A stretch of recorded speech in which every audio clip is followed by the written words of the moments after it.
Pokey here, and today I'm going to go over basing and types of basing, and I guess some of the basics of basing. Basing.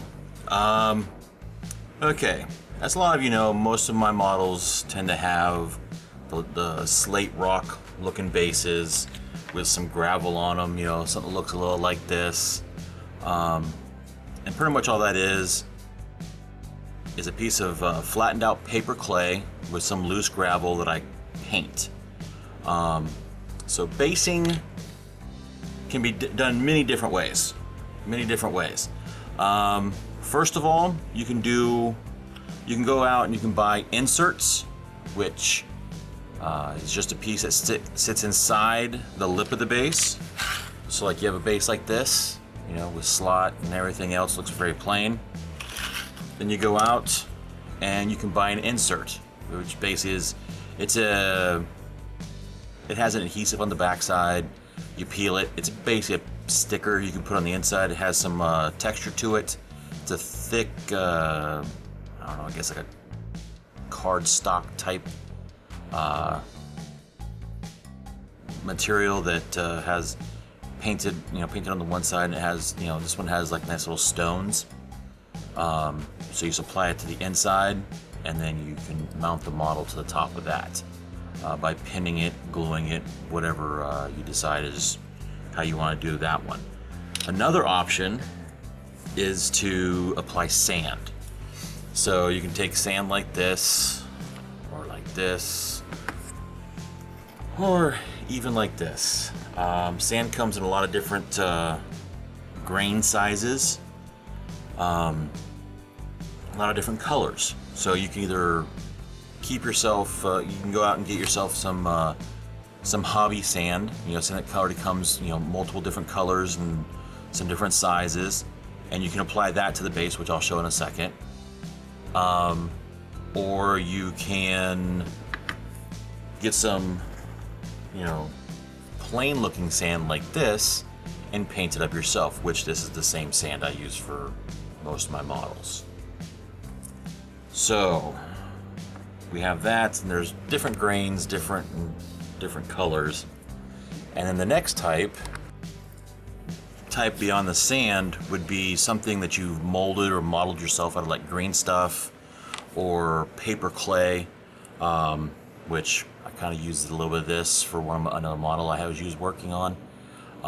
This is actually paper clay. I used the same mold on this as I use on this.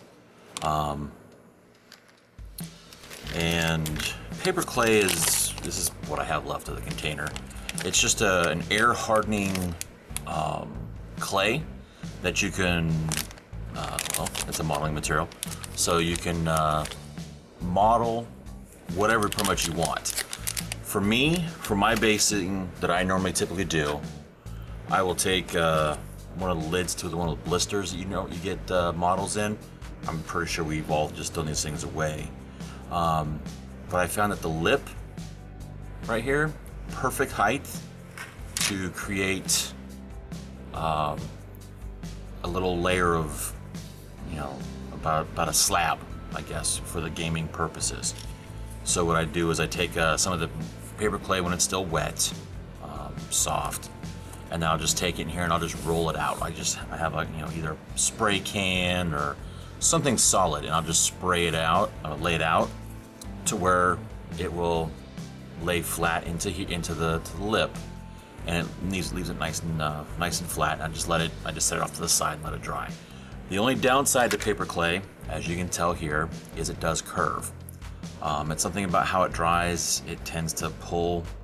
I've tried leaving it flat. I've tried flipping it.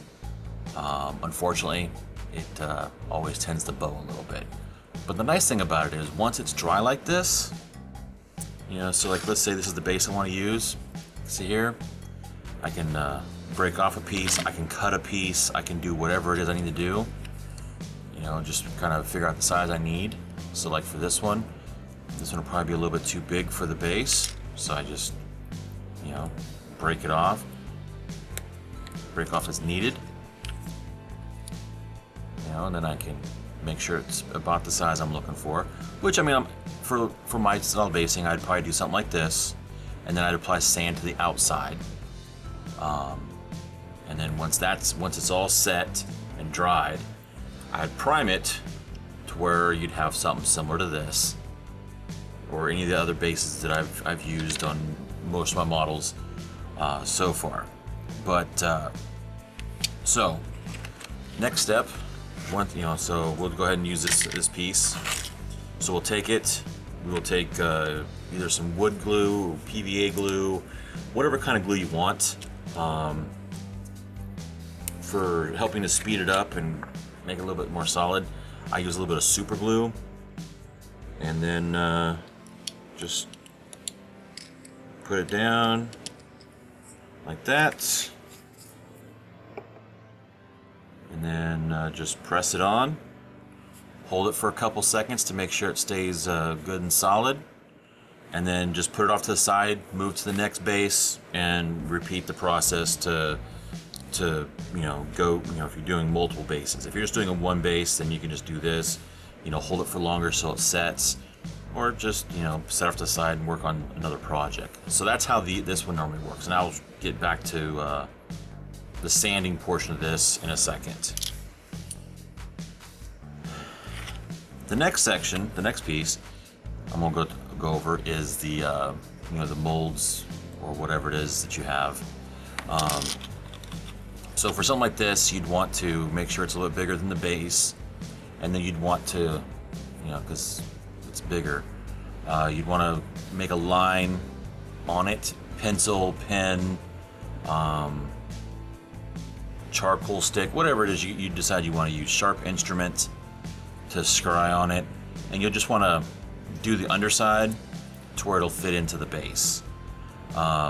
So once I get that and I cut it, I will actually come back to that one, come back to this one. The next part is gravel. Now, gravel overall is relatively easy. You just apply a thin layer of glue over the base, and then you just apply sand. Pretty simple. But you have some of these bases that come with the nice little slots. Well, if your model's feet aren't already in the slot, taking up that space, when you go to apply the glue's going to drip down inside, the slit, and then it's going to cause a great big mess on the backside. Some of the gravel, you don't have a little indent where the gravel goes. It's never fun. It's never a fun mess to have. So you have a couple options on what to do to fill those in. You can try to fill it in with glue. It takes forever, but it's doable. You can do like we did here and use green stuff. Fill in the gap with green stuff, smooth it out on top, and then you can just apply the gravel from there. Another option is to use like masking tape. And unfortunately, I didn't have an open one down here, so I have to open one. But just like blue painter's tape, masking tape, any kind of tape that will adhere to it. You probably want to stay away from like packaging tape though, because for some odd reason, packaging tape, once it gets a little on the moist side, it tends to kind of bow up a little bit and not do the greatest of jobs. All right, so your options for basing for this. Either A, you can go over the top with it, or you can apply the tape to the bottom like this. Now, if you apply it to the bottom like this, you just want to basically make it to where you fill in the gap. Top or bottom, you want to make sure you fill the gap. One of the nice things about doing it on the bottom is that you can use when you use thinner material on the top, it doesn't cause a lip to show up. Will it cause you to have a little indent for the sand to go into? Sure, it just means you have a little bit more sand you have to fill the gap with. So the other option, like I said, is to go over the top. And you don't need more, just make sure the tape is the right size to fit the base. You don't need it to overlap. So you will just like this. And it doesn't fit right that way, so I will peel it up, spin a little bit more, and just basically make it to where it'll fit over the hole. Or just rip off another piece of tape. Either way works. But I got this one to work. And if it's too big to fit, just rip off the tape, the extra tape, until you get it to fit right.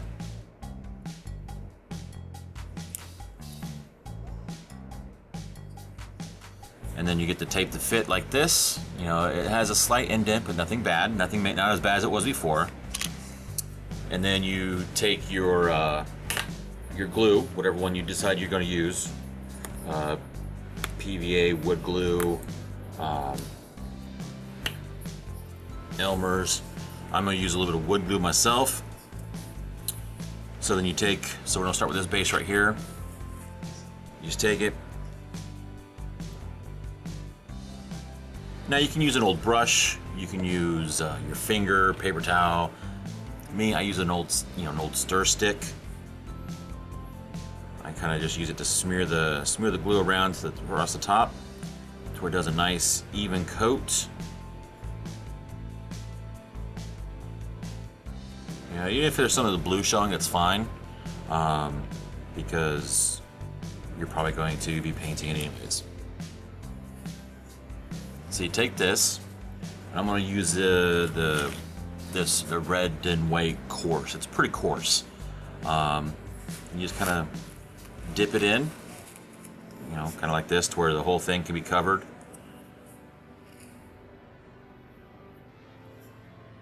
Tap it. And as you can tell, you know, it has a nice coat over it.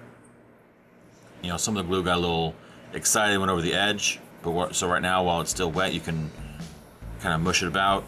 If you didn't get good enough coverage and you think there's still some glue on there somewhere to grab, you can just go ahead and, you know, add more as needed. So that's this. So now we've applied the glue to it, and we're just going to go ahead and set this off to the side to let it dry. And that's going to be one of the ones that we're probably going to prime and paint a different color, so that way it'll bring up, you know, it'll bring some different contrast to it. So now this one that we put the tape on the bottom, right here.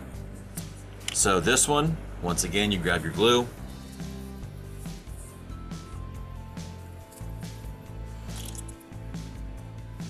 Probably more helpful if your glue is a little bit more on the full side than mine.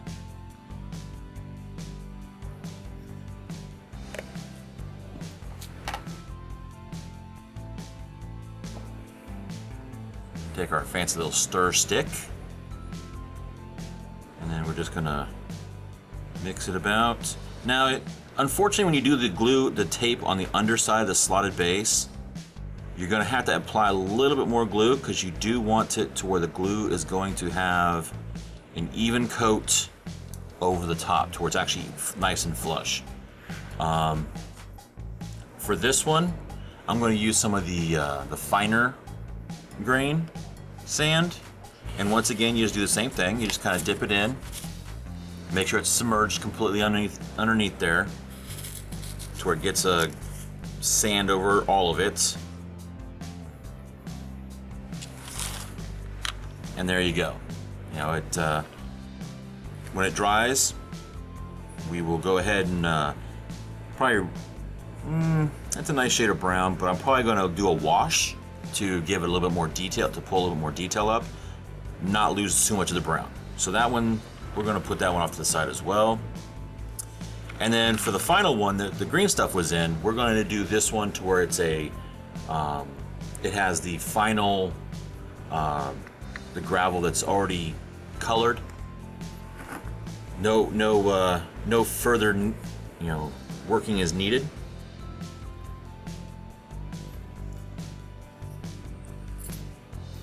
So we just do this, and you know, like the first one, it's got a filled slot now, so you don't need too much glue, just enough to cover the base. And the nice thing is, if you want to, which I'll probably do with this one just to show you. You can only, you know, let's just cover this much of the base. We'll leave these couple gaps right here open on purpose. And what we're going to do with those is we're probably going to cover those with grass.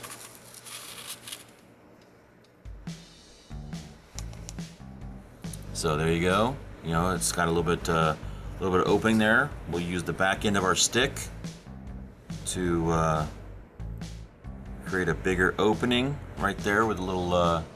We're going to have a little tuft of grass. Now, to do this, I mean, you can.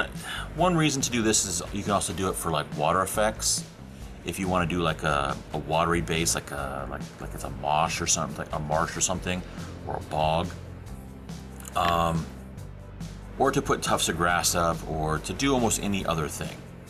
So that's that one. So that's the 3 types of gravels with the 3 different types of how to fix the slotted bases. We're going to probably take a quick pause on my side, not necessarily the video side, to let it all dry. We're going to probably prime. We're going to go ahead and prime the 2 that we need to prime, and then apply sand to this one, which, because it goes to my army, I'll probably just use this kind of sand to go around the outside, but I'll show it to you before I prime it. And then there's this one that I will cut down the green stuff to fit, and hopefully if I don't mess it up too badly, it'll actually fit perfectly inside, and that'll just need to be primed so it can be painted to be red cobblestone, gray cobblestone, black cobblestone, whatever color cobblestone you decide to have it be.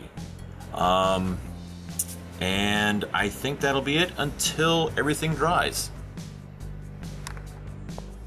Okay, with the paper clay real quick, the paper clay base, it's glued down. So what I'm gonna do is I'm gonna take my wood glue, PVA, whatever you wanna use, super glue. You know, once again, this is all really up to you as the individual. And unfortunately, my hands are in a little bit in the way here. But hopefully, you'll be able to see in just a second what I'm doing. Basically, I'm just trying to get the glue around the outside of the flat paper clay. Just enough to get into the edges, underneath the grooves, pretty much wherever I feel I'm probably going to need the gravel. And for this one, I'm going to take a little bit here and put in this little divot right here, so that so when I put it in the gravel, that'll fill in with gravel as well. So what I'm going to do is I'm going to take this with my gravel, and as with everything else, I'm going to push it in. Now, I mean, for applying sand, you have many different ways you can apply sand. Some people like to sprinkle it over the top. Some people do like I do, they just kind of dig it into the stuff. I guess it depends on how messy you want it to be, and how much space you have for the gravel to go through, to use to put the gravel on. So there's that. Now, use my finger a little bit to remove some of the sand from the top of the paper clay, mostly because I want the paper clay to appear to be more like a piece of slate. So, I want it to, where it's kind of smooth, and then the gravel on the outside is going to represent the edges of the slate where it crumbles before it cracks to the next one. Now, another option for the paper clay that I could have done is I could have broken it even further, put multiple different pieces on here to where it would have been a bunch of jagged pieces, and I could have put gravel in the middle.